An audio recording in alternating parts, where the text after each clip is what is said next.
What's up everyone, Time Vtuber JoeyNewin here. 2020 is over.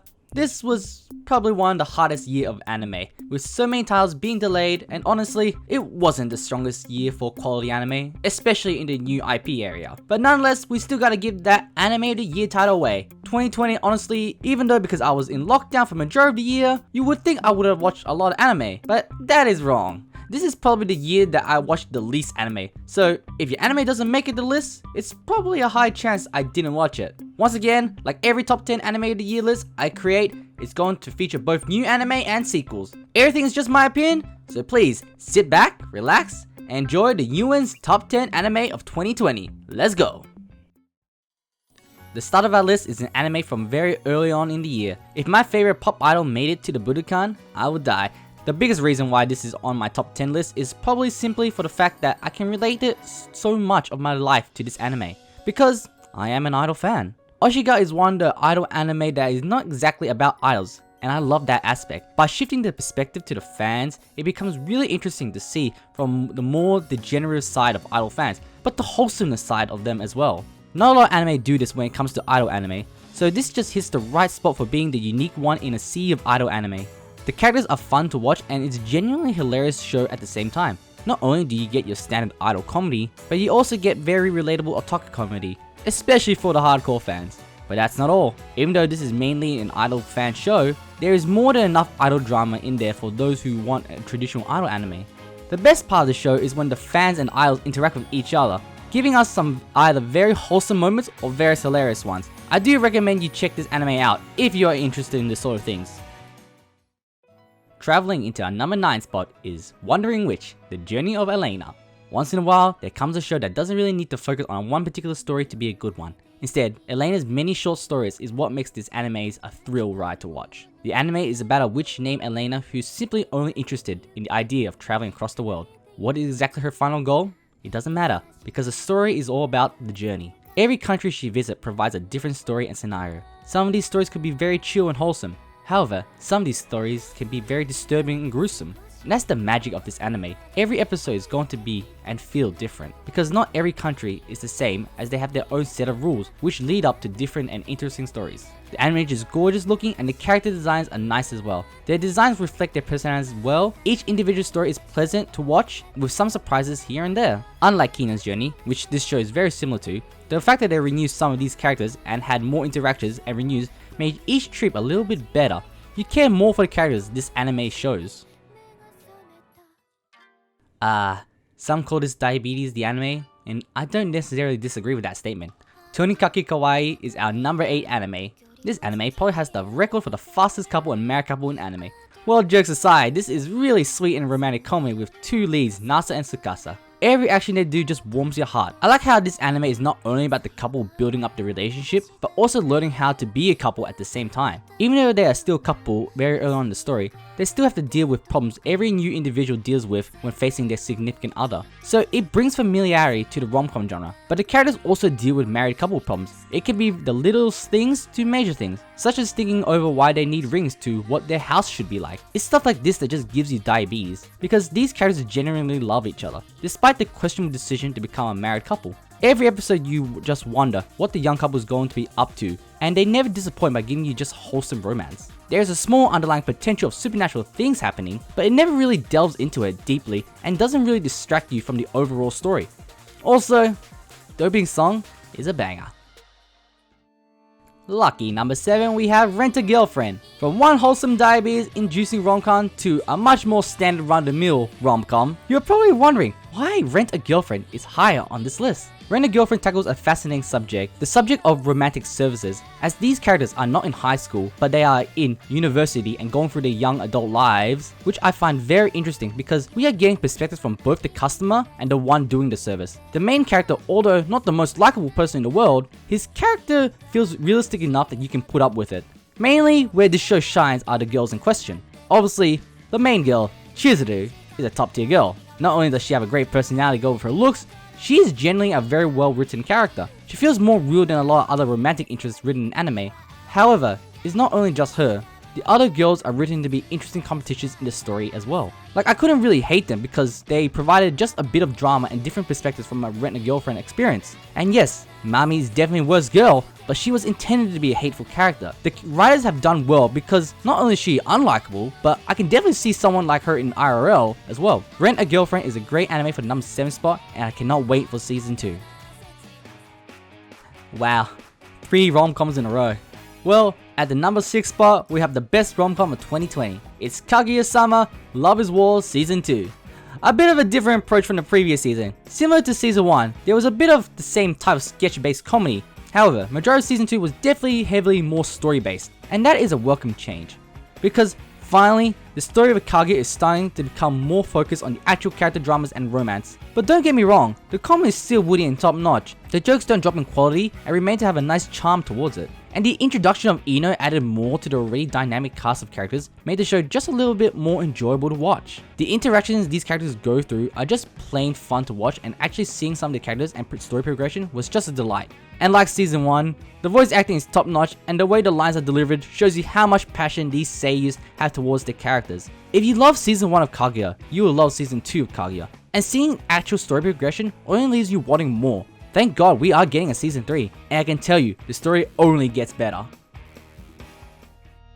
Our volleyball boys are back, and starting the top 5 is Haikyuu to the top.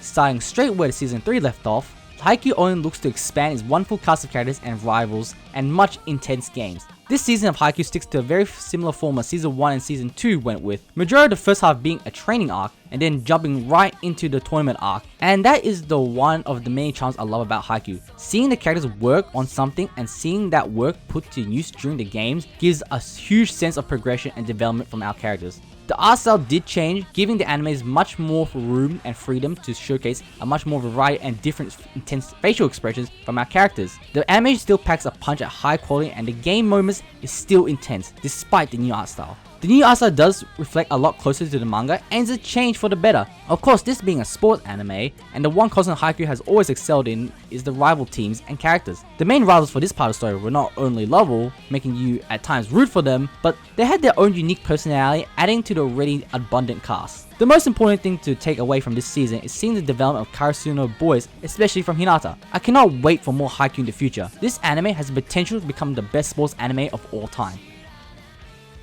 Another lit season of Fire Force blazes into a number 4 spot. My 2019 runner-up anime may have taken a few steps backwards from the rankings, but it doesn't stop it from being one of my favorite shonen series of this era. Fire Force Season 2 is back with very high quality, top-notch animation. Every action scene is gorgeous, using some of the highest quality of Sakuga. The fire effects look amazing. Apart from the animation, the way the story and show is directed is very visually appealing. For some simple storytelling, the way the director directs the scenes gives a lot of deep thought and meaning to the dialogue. The story of Fire Force is heating up as more mystery and conspiracies are being unfolded, and that is why I love the story of Fire Force. It seems like a typical shonen, but that aspect of the story is just what will hook you in. More characters are being developed in season 2, and it's a nice welcome change instead of focusing entirely on Shinra, because the cast is generally interesting, especially for some of the others that aren't on Company 8. I think the one factor that Fire Force has over most other shows in this genre is that it's just straight up very fun. It doesn't take itself too seriously, but it has a nice balance of seriousness as well to make it a very entertaining watch. And I could only hope for season 3, which would most likely conclude the story. Let's begin the top 3 with a season 3 of Golden Kamuy. Golden Kamuy season 3 was one major arc. It was a rescue arc. The two main characters, Sugimino and Aspira, were separated from season 2, and this season was missing their chemistry that they developed previously. However, this led to a lot more different interactions between the characters, and they were really well done. Seeing Sugimino side with the enemy to accomplish his goals brings much more interesting dynamics and psyche to the characters. As everyone is technically an enemy, you can never really guess where the story was going, and things can come unexpectedly. And although he didn't really appear much, his backstory was built up so perfectly with still more room to grow. The character Surumi steals the screen even though he is not a main villain in this arc, which shows how great this anime writes its characters. The journey to the end goal is very exciting and thrilling to watch. And like the previous season, there's still an exploration of the culture of the Ainu, which is a very interesting thing thing to watch and learn. Golden Kamuy is a great anime that balances its action, thrills, and comedy very well. Almost every episode is very enjoyable to watch, and it finds a way to appeal to the wider audience. The action is very suspenseful, and the comedy hits so well and unexpectedly. Also, when that ending song plays at the end of each episode in season 3, it just makes you want more, but also adds to the suspense of this anime. Do not ignore this anime, it almost has something for everyone. My 2016 runner-up anime of the year, ReZero, Starting Life in Another World, makes a return at the number 2 spot. The second season of ReZero starts off where the season 1 left off, and the story is just more intense, thrilling, and painful to watch. One major improvement in season 2 is that we have established an overall plot and goal for our main character Subaru. Because of this, Subaru's development is becoming one of the most engaging and fascinating build-ups to witness. We not only get to see his progression, but we also get to see his past, which not a lot of isekai delve into. The characters introduced this season was very interesting to see. Echidna makes for a very fascinating villain or anti-hero or whatever her status is in the story. The main girl Amelia is actually getting quite a bit of development compared to season 1. The main reason why this season's story is very exciting to watch is because even though the scenarios are repeated similarity, there's actually quite a lot of differences each repeat Subaru goes through. Some characters act differently in different timelines, and this just keeps you on your seat. Some characters develop a lot differently, and it just makes you keep guessing what is going to happen next. Because at this point, it is very unpredictable where the story can go, and I love that. This is the best and most engaging isekai yet, and I'm looking forward to more development in part 2. Congratulations ReZero Starting Life in Another World Season 2 for taking another runner-up spot. It may take number 1 spot one year, only time will tell. As always, before we hit the number 1 anime, we have to give honorable mentions to anime that almost made the list, but just missed out. Here are the honorable mentions. Bang Dream Season 3, Shokugeki no Soma, The 5th Plate, and Jujutsu Kaisen. Now let's get to number 1. And the anime of the year, after much deliberation and thought, goes to Kakushigoto. The Newin Anime of the Year award goes to the most wholesome slice of life of 2020. This was a much needed show to watch due to the world at the time going through tough times. Seeing Kakushi trying his hardest to raise his kid, Hime, by making sure she doesn't discover he's a mangaka, leads to some very interesting comedy scenarios. And it's not like any other comedy where every episode is kind of unimportant to their everyday lives with little progression, because we get to genuinely see the lengths Kakushi goes through to help his daughter grow.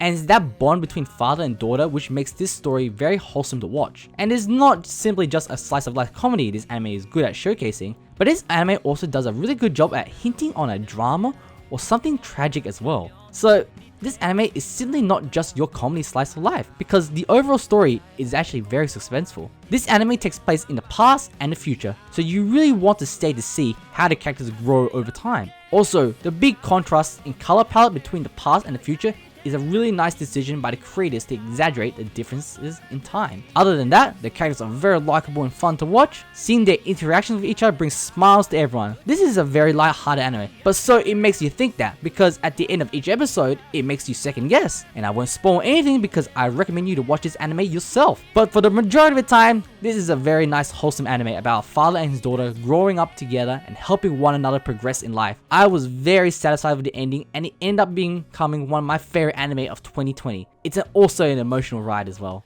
So congratulations Kakushigoto for taking home the 2020 Newin Anime of the Year.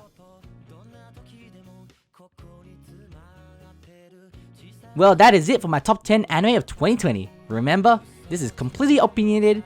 You don't have to necessarily agree with it, as we all have our own opinions. Please like the video and subscribe to the channel if you want more good anime content. Let me know in the comments below what was your favorite anime of 2020. Keep watching whatever you want and enjoy watching what you want. Thanks for watching, and sayonara!